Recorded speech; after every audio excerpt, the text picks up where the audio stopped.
आज हम बात करेंगे चीन की नई वीज़ा कैटेगरी और अमेरिका के H1 वीज़ा के बारे में। इनके जो क्या कारण हैं और ये H1 जो वीज़ा है इसकी जो फ़ीस है वो बढ़ा दी गई है और जो राष्ट्रपति शी जिनपिंग है चीन के, उन्होंने एक नया वीज़ा कैटेगरी बनाई है, उसके बारे में आज हम बात करेंगे। चीन ने निकाला H1B वीज़ा। H1B वीज़ा है, उसका जो तोड़ है वो चीन के राष्ट्रपति शी जिनपिंग है, उन्होंने निकाला। जैसे कि उन्होंने के वीज़ा नामक एक जो वीज़ा कैटेगरी है उसको शुरू करने का एक फ़ैसला लिया है। ये जो के वीज़ा है, आज हम इसके बारे में जानेंगे ये क्या है और ये कैसे कार्य करता है, और H1 वीज़ा के बारे में भी जानेंगे। H1 वीज़ा जो है उस पर भारी जो फ़ीस है वो बढ़ा दी गई है और ये K1 वीज़ा है। इस वीज़ा के माध्यम से चीन दुनिया भर के जो युवा वैज्ञानिक और जो तकनीकी प्रोफेशनल हैं उनको आकर्षित करने की जो योजना है वो बना रहा है। यह वीज़ा शिक्षा, संस्कृति, विज्ञान, तकनीकी और व्यवसाय जैसे क्षेत्रों में अवसर को बढ़ावा दे सकता है। इस खबर के अगर हम मुख्य जो बिंदु हैं या पहलू हैं उनके बारे में बात करें तो जैसे वैश्विक प्रमिताओं और वैश्विक जो प्रमिता हैं उनको आकर्षित करने की होड़, यानी कि ग्लोबल टैलेंट रेस। अमेरिका जो द्वारा H1B वीज़ा नियमों को सख्त करने और शुल्क बढ़ाने के बाद चीन के राष्ट्रपति शी जिनपिंग ने के वीज़ा के माध्यम से वैश्विक स्टीम यानी कि विज्ञान, प्रौद्योगिकी, इंजीनियर और गणित जो प्रतिभाओं को अपनी ओर आकर्षित करने का जो प्रयास है वो कर रहा है। यह अमेरिका और चीन के बीच तकनीकी प्रभुत्व और नवाचार के क्षेत्र में प्रतिस्पर्धा का एक हिस्सा है। वहीं भारत और H1B वीज़ा का प्रभाव, यानी कि भारत पर H1B वीज़ा के प्रभाव की बात करें तो H1B वीज़ा जो शुल्क है उसकी वृद्धि से भारतीय पेशेवरों पर जो प्रभाव है वो अधिक पड़ा है, क्योंकि H1B वीज़ा के जो सबसे बड़े लाभार्थी हैं वो भारतीय हैं, जो कि लगभग 71% हैं।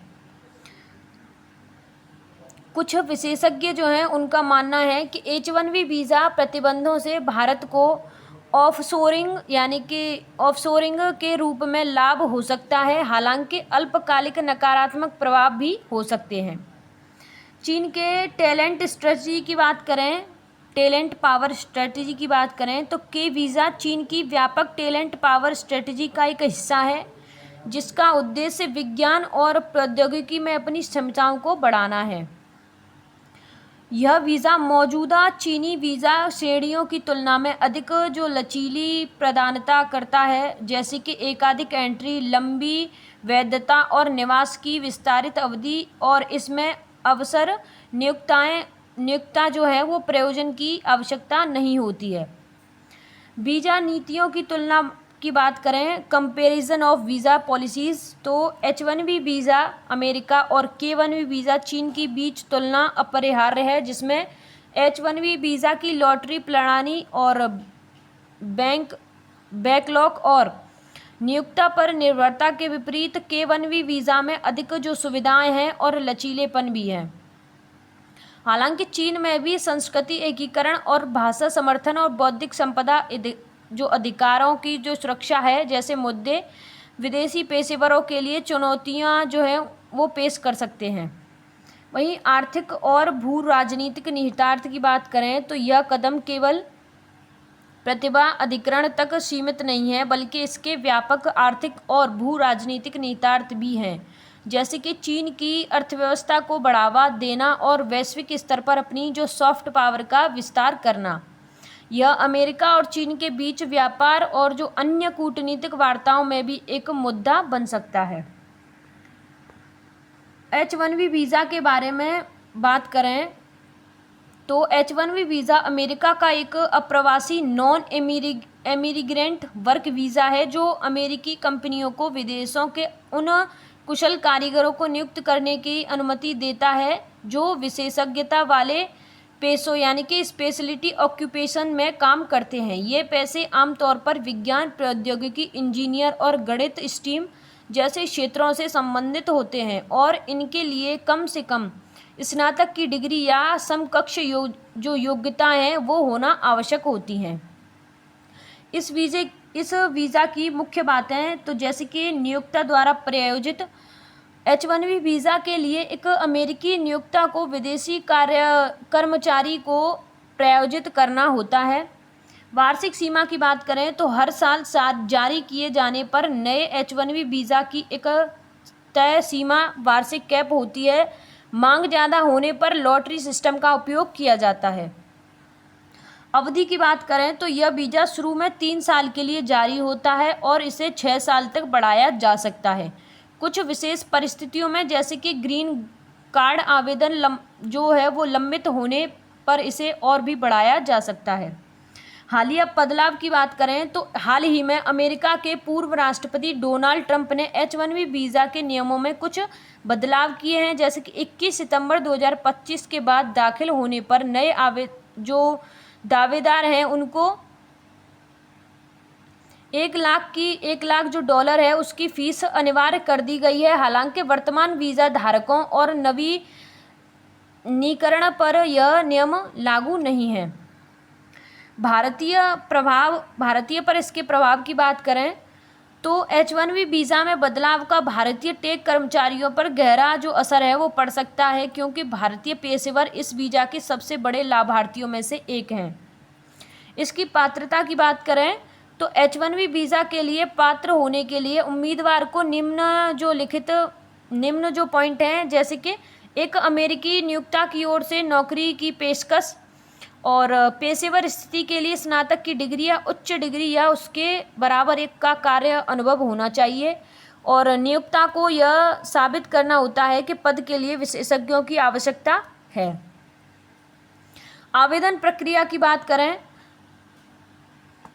अगर हम इसकी आवेदन प्रक्रिया की बात करें तो H-1B वीज़ा की जो प्रक्रिया है कुछ चरणों में होती है, जैसे कि पंजीकरण, अमेरिकी नागरिकता और अप्रवासन सेवा USCIS के साथ इलेक्ट्रॉनिक पंजीकरण। वहीं लॉटरी, यदि पंजीकरण को संख्या वार्षिक सीमा से अधिक होती है तो USCIS एक लॉटरी आयोजित करता है। वहीं याचिका की बात करें तो सफल पंजीकरणों के लिए नियोक्ता USCIS के साथ एक याचिका फॉर्म 129 दाखिल करता है।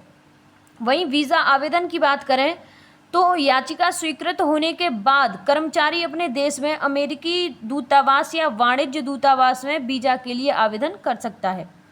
अगर इसकी के वीज़ा से तुलना की जाए H-1B वीज़ा की, अगर हम K-1B वीज़ा से तुलना करें तो पिछले उत्तर में उल्लेखित चीन के कुछ वीज़ा की तुलना में एक H-1B वीज़ा में अधिक जो सख्त हैं वो नियम हैं।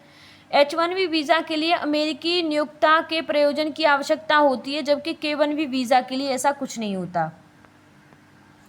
अगर हम K-1B वीज़ा की बात करें, K-1B वीज़ा के बारे में अगर हम डिटेल से जानें तो चीन का एक नया K-1B वीज़ा जो 1 अक्टूबर 2025 से लागू होगा, विज्ञान, प्रौद्योगिकी, इंजीनियर और गणित स्ट्रीम के युवा पेशेवर के लिए ये है। अगर हम इसके लाभों की बात करें, सबसे पहले हम इसके बारे में जानते हैं, जैसे कि पात्रता, यानी कि यह उन युवा वैज्ञानिक, तकनीशियन और शोधकर्ताओं के लिए है जिनके पास स्टीम क्षेत्रों में स्नातक या उससे ऊपर की डिग्री है। अगर इसके फ़ायदे की बात करें तो इसमें कई एंट्री की सुविधा, लंबी वैधता और ठहरने की ज़्यादा अवधि मिल सकती है। वहीं एम्प्लॉय और ज़रूरत नहीं, जैसे कि एम्प्लॉय की कोई ज़रूरत नहीं। पारंपरिक वर्क वीज़ा, जेनजी वीज़ा के विपरीत के वीज़ा के लिए चीन में किसी नियोक्ता से जो निमंत्रण पत्र यानी कि इनविटेशन लेटर की ज़रूरत नहीं होती। वहीं गतिविधियों में लचीलेपन की बात करें तो के वीज़ा धारक चीन में शिक्षा, अनुसंधान, संस्कृति, विज्ञान और तकनीकी से जुड़े कार्यक्रमों के साथ साथ व्यवसाय और उद्यमिता से जुड़ी गतिविधियां हैं उनमें भी भाग ले सकते हैं। वहीं आवेदन प्रक्रिया की बात करें तो के वीज़ा के लिए आवेदन प्रक्रिया अन्य वीज़ा के मुकाबले ज़्यादा सरल है। हालांकि चीनी दूतावास और वाणिज्य दूतावासों द्वारा अभी जो विस्तृत जो दिशा निर्देश हैं वो जारी किए जाने बाकी हैं। अगर इसके उद्देश्य की बात करें तो इस के वीज़ा के बारे में अगर हम उद्देश्य की बात करें तो इसका उद्देश्य चीन में विदेशी प्रतिभाओं को आकर्षित करना है, ताकि चीन की जो वर्क फोर्स है उस रणनीति को आगे बढ़ाया जा सके। चीन के नए जो वीज़ा है उसके भारत पर अगर हम जो संभावित लाभ हैं उनकी बात करें तो चीन का नया के वीज़ा जो 1 अक्टूबर 2025 से लागू होगा, उसके जो प्रौद्योगिकी इंजीनियर और गणित स्ट्रीम के जो युवा हैं उनके लिए है। अगर इसके संभावित हम लाभों की बात करें तो अवसरों का नया रास्ता, यानी कि चीन का यह वीज़ा उन भारतीय पेशेवरों को एक नया विकल्प दे सकता है जो अमेरिका और अन्य पश्चिमी देशों के कठिन वीज़ा नियमों से परेशान हैं, खासकर हाल ही में अमेरिका द्वारा H1B वीज़ा से शुल्क में वृद्धि के बाद। प्रतिभा और प्रवाह की बात करें तो यह भारतीय स्टीम स्नातक और शोधकर्ताओं के लिए चीन में काम करने और अनुभव प्राप्त करने के अवसर खोल सकता है। वहीं आसान प्रक्रिया है, यानी कि इस वीज़ा में प्रायोजित नियोक्ताओं की आवश्यकता नहीं होती, जिससे आवेदन प्रक्रिया जो है वो सरल हो जाती है और भारतीयों के लिए इसे प्राप्त करना और भी आसान हो जाता है। अगर हम संभावित नुकसानों की बात करें तो प्रतिभा पलायन, यानी कि चीन का यह वीज़ा भारतीय प्रतिभा को अपनी तरफ आकर्षित कर सकता है, जिससे भारत में प्रतिभा पलायन की समस्या बढ़ सकती है। वहीं भू राजनीतिक जो जोखिम है उनकी बात करें तो भारत और चीन के बीच चल रहे भू राजनीतिक तनाव को देखते हुए चीन में काम करना भारतीय पेशेवरों के लिए जोखिम भरा हो सकता है। सीमित प्रभावों की बात करें तो इस बात को लेकर कुछ संदेह कि यह वीज़ा कितना सफल भी होगा या नहीं होगा, क्योंकि चीन में रहने वाले और काम करने वालों से जुड़ी लागत और सांस्कृतिक जो बाधाएं हैं वो भारतीय पेशेवरों को प्रभावित भी कर सकती हैं। वर्तमान चीन और अमेरिका के संबंधों की बात करें तो वर्तमान चीन में और अमेरिका के संबंध जटिल और बहुआयामी हैं, जिनमें सहयोग क्षेत्रों के साथ साथ गहन प्रतिस्पर्धा और तनाव भी मौजूद है। व्यापार और आर्थिक संबंधों की बात करें तो दोनों देशों के बीच 2018 में शुरू हुआ व्यापार युद्ध, यानी कि ट्रेड वॉर, अब भी चल रहा है। हालांकि मई 2025 में एक अस्थायी व्यापार समझौता हुआ है, जिसके तहत शुल्कों में कमी की गई है और व्यापार वार्ताएं जारी रखने पर सहमति बनी है।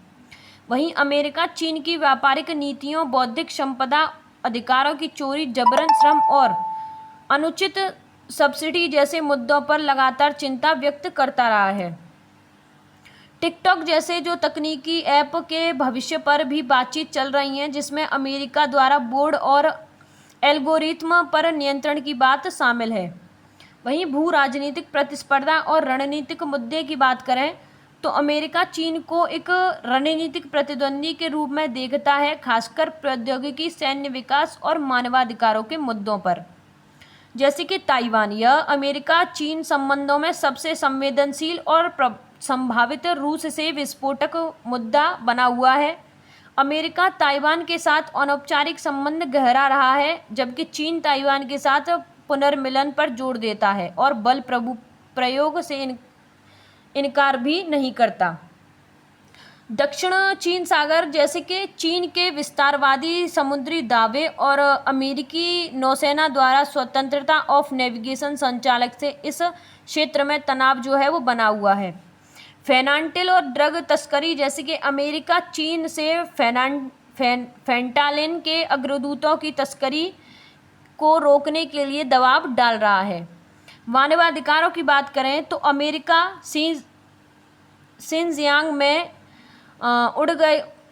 उड़गरों के साथ चीन के व्यवहार को नरसंहार के रूप में वर्गीकृत करना है और मानवाधिकार उल्लंघनों पर जवाबदेही को बढ़ावा देता है। हालिया राजनयिक प्रयासों की बात करें तो तनाव के बावजूद दोनों देशों के बीच उच्च स्तरीय वार्ताएं जारी हैं। सितंबर 2025 में सितंबर 2025 में अमेरिकी सदन के सदस्यों ने संबंधों को स्थिर करने के लिए चीन का दौरा किया। अमेरिकी और चीनी अधिकारियों के बीच द्विपक्षीय और सुरक्षा मुद्दों पर भी बातचीत हुई है, जैसे कि टिकटॉक के भविष्य और व्यापार शुल्क पर। अमेरिका और चीन के जो संबंध हैं वो गहन प्रतिस्पर्धा और सामयिक सहयोग का मिश्रण है, जिसमें व्यापार, प्रौद्योगिकी और भू राजनीतिक मुद्दे प्रमुख तनाव बिंदु हैं। दोनों जो पक्ष हैं वो विभिन्न स्तरों पर बातचीत के माध्यम से इन तनावों को प्रतिबंधित करने का प्रयास कर रहे हैं। चीन के वीज़ा से अमेरिका को होने वाले संभावित जो नुकसान है उनकी बात करें तो प्रतिभाओं की हानि, यानी कि चीन का ये वीज़ा विज्ञान, प्रौद्योगिकी, इंजीनियर और गणित स्ट्रीम के युवा और योग्य पेशेवरों को आकर्षित करने के लिए एक सरल और लचीला विकल्प प्रदान करता है। अमेरिका में H-1B वीज़ा की बढ़ती फीस और जटिलता से निराश कई भारतीय और अन्य अंतर्राष्ट्रीय पेशेवर चीन का रुख कर सकते हैं, इससे कि अमेरिका को तकनीकी प्रतिभाओं की कमी का सामना जो है वो करना पड़ सकता है, जो उसकी नवाचार क्षमताओं के लिए महत्वपूर्ण है। वहीं प्रौद्योगिकी के क्षेत्र में प्रतिस्पर्धा की बात करें तो अमेरिका के लिए प्रतिभाशाली लोगों की हानि का मतलब है कि वह चीन को कृत्रिम बुद्धिमत्ता यानी कि AI, सेमीकंडक्टर और अन्य उन्नत जो तकनीकों जैसे कि क्षेत्रों में अपनी प्रतिस्पर्धा से पिछड़ सकता है। चीन अपनी इनोवेशन को बढ़ावा देने के लिए इस वीज़ा का रणनीतिक रूप से उपयोग कर रहा है। ब्रेन ड्रेन में वृद्धि, यानी कि अमेरिका पहले से ही ब्रेन ड्रेन प्रतिभा पलायन की समस्या का सामना कर रहा है, जहां विदेशी पेशेवर बेहतर अवसरों के लिए अन्य देशों में जा रहे हैं। चीन का यह आकर्षण वीज़ा इस प्रवृत्ति को और तेज कर सकता है। भू राजनीतिक नुकसानों की बात करें तो प्रतिभा का प्रवास अब केवल आर्थिक मुद्दा नहीं है, बल्कि यह भू राजनीतिक उपकरण भी है। चीन का अपने देश में प्रतिभाओं को आकर्षित करना एक व्यापक भू राजनीतिक रणनीति का हिस्सा है, जिसका उद्देश्य वैश्विक विज्ञान और प्रौद्योगिकी में अपनी स्थिति को मजबूत करना है। अमेरिका के लिए भविष्य की चुनौतियों की बात करें तो अमेरिका को चीन के इस रणनीतिक कदम का मुकाबला करने के लिए अपने इमिग्रेशन नीतियों पर पुनर्विचार करना होगा। यदि अमेरिका अपनी नीतियों को नहीं बदलता तो उसे अपनी तकनीकी नेतृत्व और नवाचार में कमी का सामना जो है वो करना पड़ सकता है। धन्यवाद।